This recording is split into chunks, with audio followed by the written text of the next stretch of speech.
ಇವತ್ತಿನ news hour special ನಲ್ಲಿ exit poll ನ ಸಂಖ್ಯೆಗಳನ್ನು ನಾವು ಚರ್ಚೆ ಮಾಡ್ತಾ ಇದ್ದೀವಿ.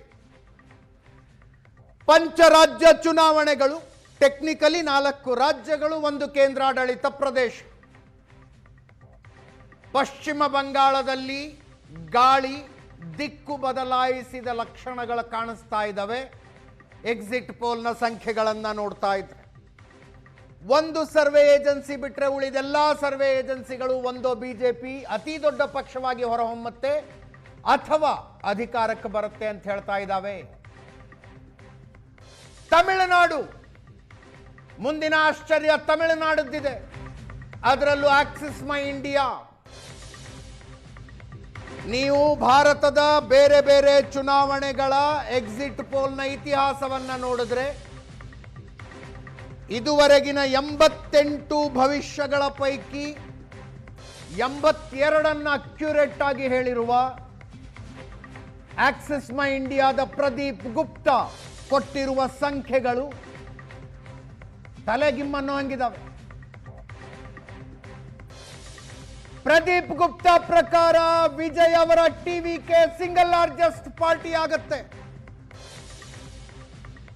120 ಸ್ಥಾನಗಳ ತನಕ ಗೆಲ್ಲಬಹುದು. ಆಕ್ಸಿಸ್ ಮೈ ಇಂಡಿಯಾದ ಭವಿಷ್ಯ ಇದು.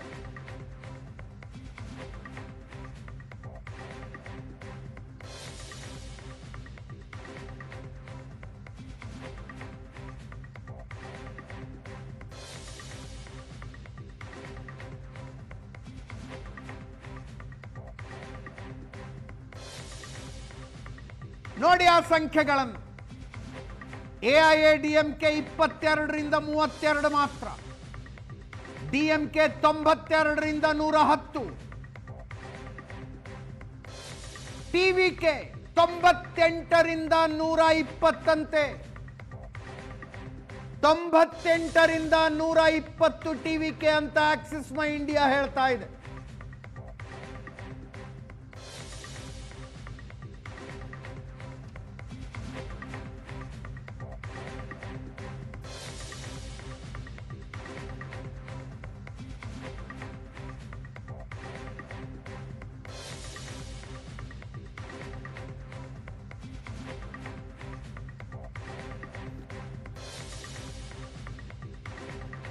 ಬೇರೆ ಸಮೀಕ್ಷೆಗಳನ್ನು ನೋಡೋದಾದ್ರೆ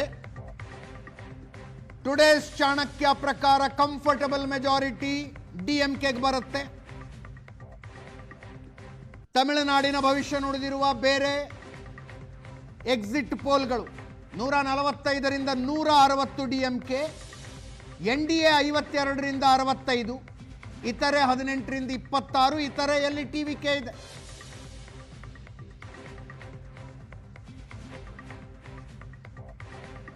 ಬೇರೆ ಸರ್ವೆ ಏಜೆನ್ಸಿಗಳು ಟಿವಿಕೆಯನ್ನ ಇತರೆ ಪಟ್ಟಿಯಲ್ಲಿ ಹಾಕಿದ್ದರೆ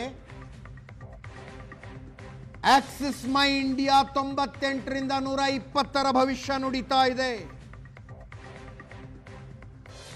ಮ್ಯಾಟ್ರಿಸ್ 122ರಿಂದ 132 ಡಿಎಂಕೆ, ಎನ್ಡಿಎ 87ರಿಂದ 100 ಅಂತ ಹೇಳ್ತಾ ಇದೆ. ಇತರೆ 10ರಿಂದ 18. ಪ್ರಜ್ಞಾಪೋಲ್ 148ರಿಂದ 168 ಡಿಎಂಕೆ, 61ರಿಂದ 81 ಎನ್ಡಿಎ, 1ರಿಂದ 9 ಇತರೆ. ಪಿಮಾರ್ಕ್ 125ರಿಂದ 145 ಡಿಎಂಕೆ, 65ರಿಂದ 85 ಎನ್ಡಿಎ, 17ರಿಂದ 32 ಇತರೆ. ಜೆವಿಸಿ 1ರ ಪ್ರಕಾರ ಎನ್ಡಿಎ ಅಧಿಕಾರಕ್ಕೆ ಬರುತ್ತೆ. 77ರಿಂದ 95 ಡಿಎಂಕೆ, 128ರಿಂದ 147 ಎನ್ಡಿಎ, ಇತರೆ 8ರಿಂದ 15.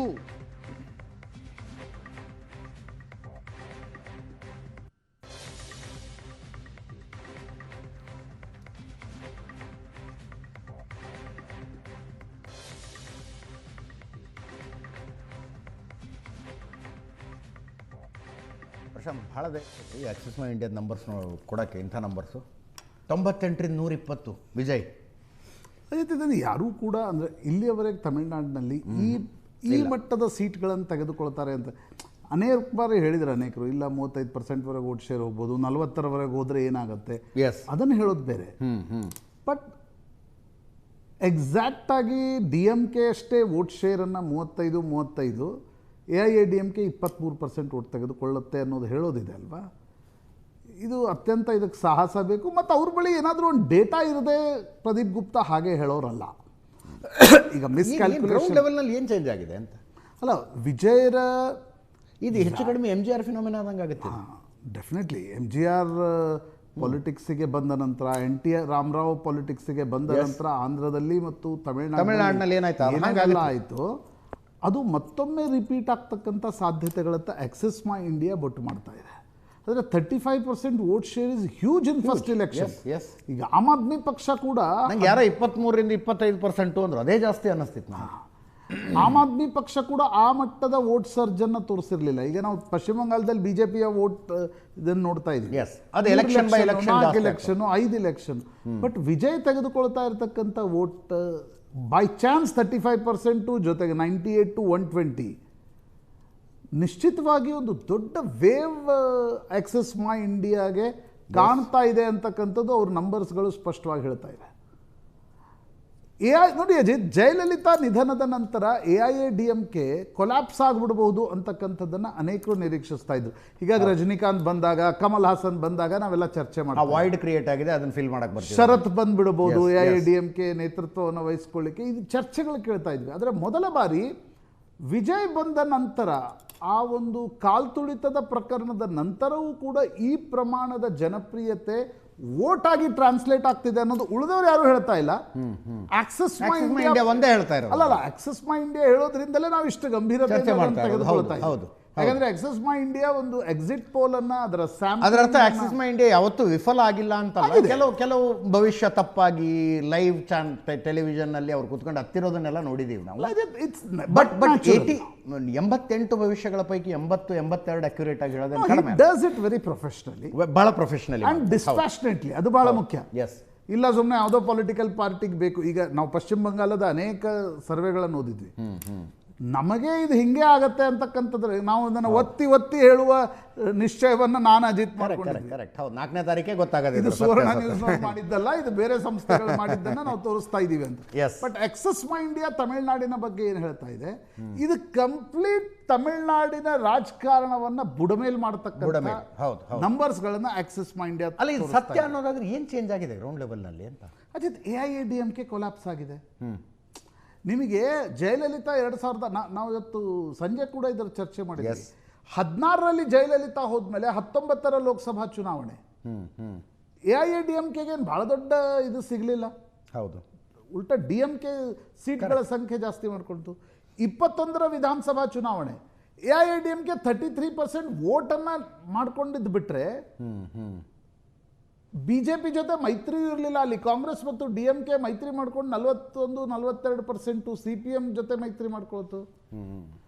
ಅದಾದ ಮೇಲೆ 2024ರ ಚುನಾವಣೆಯಲ್ಲಿ AIADMK ವೋಟ್ ಶೇರ್ ವಿಧಾನಸಭೆಯಲ್ಲಿ 33 ಇದ್ದಿದ್ದು 20ಕ್ಕೆ ಕುಸಿತು. ಬಾಟಮ್ ಲೈನ್, ಒಂದು ವೇಳೆ ವಿಜಯರ ಈ ನಂಬರ್ಸ್ಗಳು ಸರಿ ಇದ್ದಿದ್ದೆ ಅದಲ್ಲಿ ಬಾಟಮ್ ಲೈನ್ ಏನು ಅಂದರೆ, ತಮಿಳುನಾಡಿನಲ್ಲಿ ನೀವು ರಾಜಕಾರಣ ಮಾಡಬೇಕಿದ್ರೆ ನಿಮಗೊಂದಿಷ್ಟು ಚರಿಷ್ಮಾ ಆರಾ ಬೇಕೇ ಬೇಕಾಗಿದೆ. ದ್ರವಿಡ ಪಾಲಿಟಿಕ್ಸ್ ಆದರೂ ಸರಿ, ನಿಮಗೊಂದಿಷ್ಟು ಚರಿಷ್ಮಾ ಆರಾ ಬೇಕಾಗತ್ತೆ. ವಿಜಯ್ ಆ ಚರಿಷ್ಮಾನ ತಂದ್ರು, ವಿಜಯ್ ಸಿನಿಮಾ ಜನಪ್ರಿಯತೆಯನ್ನು ತಂದ್ರು. ಅದು ಕ್ಲಿಕ್ ಆಯ್ತಾ?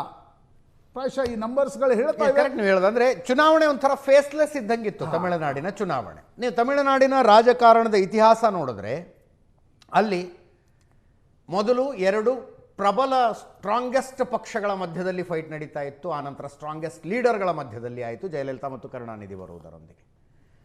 ಆ ನಂತರ 2 ಸ್ಟ್ರಾಂಗ್ ಅಲಯನ್ಸ್ಗಳು. ಬಟ್ ಆ ಅಲಯನ್ಸ್ಗಳಿಗೆ ಫೇಸ್ ಇಲ್ಲ. Stalin is not a very popular leader. ಅವರು ಮುಖ್ಯಮಂತ್ರಿ ಆಗಿದ್ದಾರೆ ಅನ್ನುವ ಕಾರಣಕ್ಕೆ ಜನಪ್ರಿಯರಷ್ಟೇ. ಇಲ್ಲ, ಸ್ಟಾಲಿನ್ AIADMK ಕಡೆ ಅಂತೂ ನಾಯಕರೇ ಇಲ್ಲ.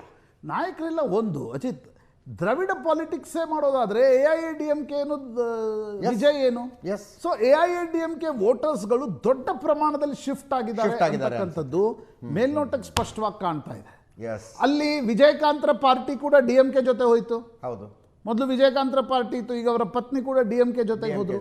ಹೀಗಾಗಿ DMK ವಿರುದ್ಧದ ಮತಗಳೇನಿವೆ ಅವು ದೊಡ್ಡ ಪ್ರಮಾಣದಲ್ಲಿ, ಅಲ್ಲಿ ಅಣ್ಣಾಮಲೈ ಕೂಡ ಬಿಜೆಪಿಯಲ್ಲಿಲ್ಲ. ಹೌದು, ಅದು ಬಿಜೆಪಿ ಇಲ್ಲ ಅಂದ್ರೆ ಆಕ್ಟಿವ್ ಆಗಿಲ್ಲ. ಅಲ್ಲ, ಆಕ್ಟಿವ್ ಇಲ್ಲ ಅಂದ್ರೆ ಅಜಿತ್, ಲೋಕಸಭಾ ಚುನಾವಣೆಯಲ್ಲಿ ಏನು ಅಣ್ಣಾಮಲೈ ಕಾರಣದಿಂದ ಸರ್ಜ್ ಅದಿಲ್ಲ. ಎಸ್ ಎಸ್, ಅದೇನು ಬಿಜೆಪಿ ಬಳಿ ಇಲ್ಲ. ಹೌದು. ಹೀಗಿರುವಾಗ DMK ಸೋಲಿಸಬಲ್ಲ ಕ್ಯಾಂಡಿಡೇಟ್ ಯಾರು ಅನ್ನೋದನ್ನ ಆಂಟಿ DMK ವೋಟರ್ಸ್ ಹುಡುಕ್ತಾ ಇರ್ತಾರೆ. ಬಹುತೇಕ ಆಗ ಜೋಸೆಫ್ ವಿಜಯ್ ದೊಡ್ಡ ಪ್ರಮಾಣದಲ್ಲಿ ಅದರ ಲಾಭ ಪಡೆದಂತೆ ಕಾಣ್ತಿದೆ ಅನ್ನೋದನ್ನ ಆಕ್ಸೆಸ್ ಮೈ ಇಂಡಿಯಾ ಹೇಳ್ತಾ ಇದೆ. I will wait till May 4th ಮಧ್ಯಾಹ್ನದ 1 ಗಂಟೆ.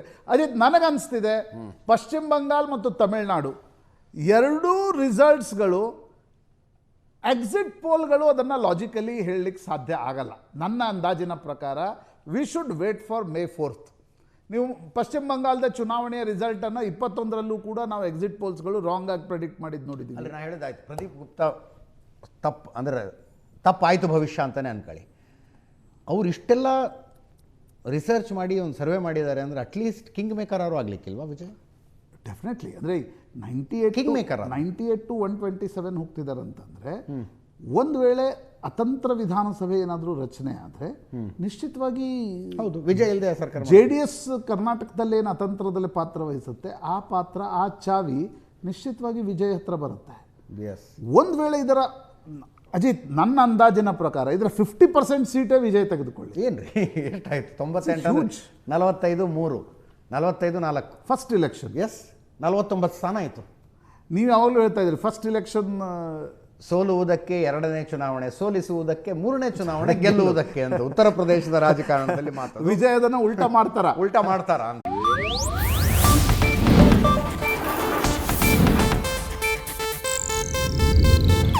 ಇದು ಏಷ್ಯಾನೆಟ್ ನ್ಯೂಸ್ ನೆಟ್ವರ್ಕ್ ಪ್ರಸ್ತುತಿ.